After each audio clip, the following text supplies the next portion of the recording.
დღეს თქვენთვის ერთი ძალიან საინტერესო სასაუბრო თემა გვაქვს მომზადებული.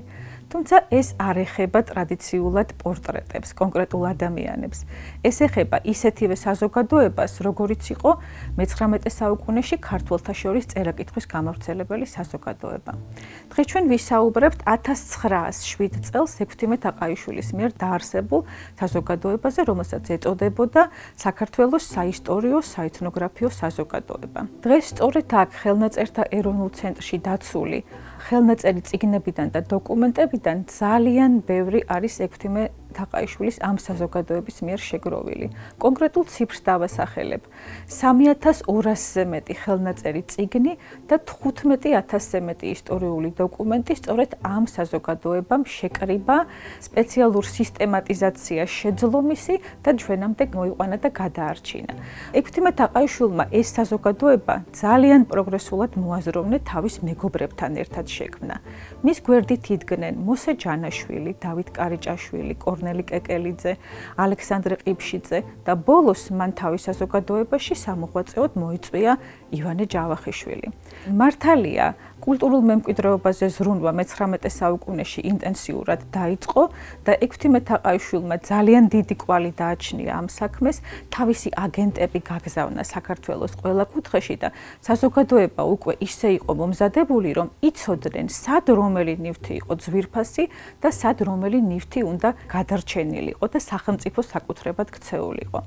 ამას ექვთიმე თაყაიშვილმა სამოყვარეო კი არა, უკვე პროფესიული ჩარჩოები ჩამოუყალიბა და უკვე საზოგადოება ისე იყო მომზადებული, რომ თუ კი სადმე რამე, ვინმეს რამე ნივთი ექნებოდა, აუცილებლად ეს ინფორმაცია მიდიოდა ექვთიმე თაყაიშვილთან.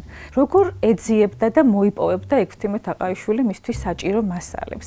მაგალითად, ჩვენ გვაქვს ერთი წერილი შემორჩენილი, სადაც საუბარია, რომ ერთგვარი ვაჭრობა ჰქონდა გამართული მას იმ ადამიანებთან, რომლებიც ფლობდნენ კულტურულ მემკვიდრეობას. აი ერთ წერილში ასე ვკითხულობთ: დიდი ვაჭრობის შემდეგ, როგორც იქნა სოლომონის თოფი 4 თუმნად გამოვიტანე იმ ვაჭრიდან. ის ორი ხელნაწერი არ მომცა. ერთ თუმნად და უკან დავუბრუნე. წინა სიტყვაობა და სხვა ცნობები იონა ხელაშვილზე ამოვსწერე. წარმოგიდგენიათ, როგორი ძვირფასი ხელნაწერი წიგნია იონა ხელაშვილის შესახებ და რა თქმა უნდა, რის ყიდვასაც ვერ შეძლებდა ექვთიმე თაყაიშვილი, ისე არ უშვებდა, გადმოწერდა ან ფოტოგრაფიულ პირს გაამზადებდა. ექვთიმე თაყაიშვილის მეგობრებმა შესანიშნავად იცოდნენ, რა იყო ძალიან ძვირფასი მაშინ ქვეყნისთვის. არაერთმა მისმა მეგობარმა და საზოგადოებამ, მაგალითად, წერა-კითხვის გამავრცელებელმა საზოგადოებამ, ქართულმა უნივერსიტეტმა და კერძო პირებმა ექვთიმე თაყაიშვილს ურჩიეს არაფრით არ გაეშვა ხელიდან დიმიტრი ერმაკოვის ნეგატივების კოლექცია. დიმიტრი ერმაკოვი იყო ცნობილი ფოტოგრაფი, რომელმაც საქართველოს თითქმის ყველა კუთხე მოიარა და 23000 ნეგატივი მოამზადა საქართველოს ეთნოგრაფიული ტიპების, გეოგრაფიული ადგილების, მთელი ქვეყნის მასშტაბით ფოტოგრაფიული ექსპედიციების შესახებ. დიმიტრი ერმაკოვი ამ დროისათვის გარდაცვლილია და მისი ქვრივი მთელ მის კოლექციას, როგორც ჩანს, ძალიან ძვირად 50000 მონეტად ყიდის. ექვთიმე თაყაიშვილისთვის ეს წარმოუდგენლად კოლოსალური თანხაა, თუმცა შესანიშნავად იცის, რომ ძალიან ბევრია ჩასაფრებული არა მხოლოდ საქართველოში, არამედ მის ფარგლებს გარეთაც ამ მასალის მოსაპოვებლად. ამისთვის ის ერთ ხერხს მიმართავს. საქართველო მაშინ საკმაოდ ღარიბია მატერიალური შესაძლებლობებით და კერძო პირებს არ გააჩნიათ ისეთი შეძლება, რომ ამხელა დაფინანსებით ეს ძალიან ძვირფასი მემკვიდრეობა მოიპოვონ. შესაბამისად, ის მიდის ბაქოში ქართველ მეცენატთა საზოგადოებასთან იწყებს მოლაპარაკებას. ბაქოელი მეცენატები ექვთიმე თაყაიშვილს სთავაზობენ, რომ თვითონ გადაიხდიან წერა-კითხვის გამავრცელებელი საზოგადოების მიერ შეთავაზებულ 15000 მონეტს შესაბამისი პროცენტის დართვით. რაც შეეხება დარჩენილ 15000 მონეტს, სთავაზობენ, რომ თვითონ ექვთიმემ იშოვოს შესაბამისი სახსარი.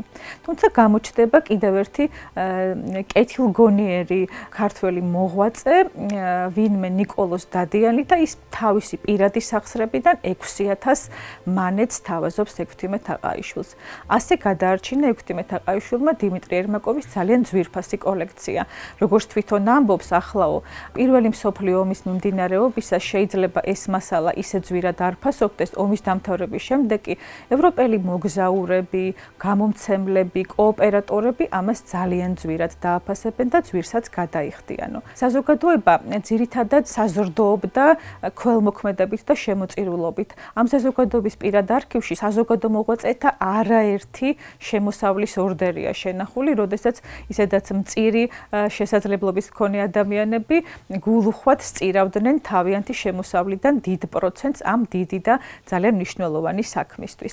არაერთი ცნობილი მხატვარი, მათ შორის დავით კაკაბაძე, მოსე თოიძე, ლადო გუდიაშვილი, ახლდა ექვთიმე-თაყაიშვილის ექსპედიციებზე, ან ცალკე მიდიოდნენ თვითონ საქართველოს ეკლესია-მონასტრებში და სრულიად უფასოდ გადმოჰქონდათ ძვირფასი ფრესკები და ამით მათ გადარჩენას ემსახურებოდნენ.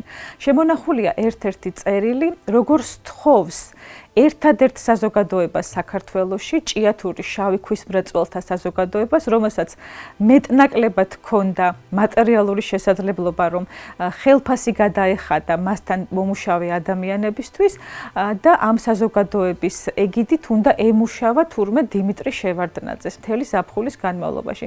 თუმცა ექვთიმე-თაყაიშვილმა ამ საზოგადოებას ჭიათურის მანგანუმის შავი ქვის მწარმოებლებს თხოვა, რომ სწორედ მთელი ზაფხულის განმავლობაში დიმიტრი შევარდნაძე მისთვის დაეთმოთ. ერთ კვირაში ექვთიმე-თაყაიშვილი იღებს წერილს, რომ რა თქმა უნდა პირველ ენკენის თვემდე, ანუ შემოდგომის პირველ დღემდე ისინი უთმობენ დიმიტრი შევარდნაძეს ექვთიმე-თაყაიშვილს. ექვთიმე-თაყაიშვილი ძალიან ახლოს მეგობრობდა ვაჟა-ფშაველასთან.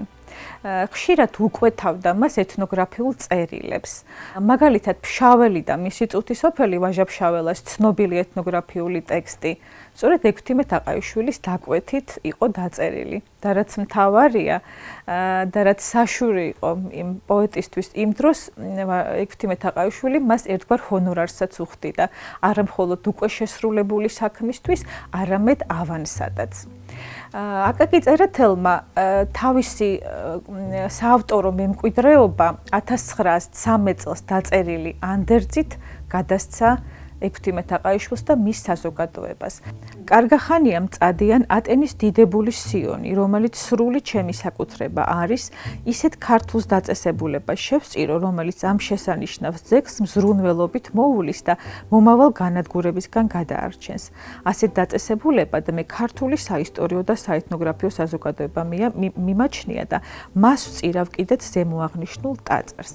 ამ უპრეცედენტო საჩუქარს შემდეგი რეზოლუცია ახლავს.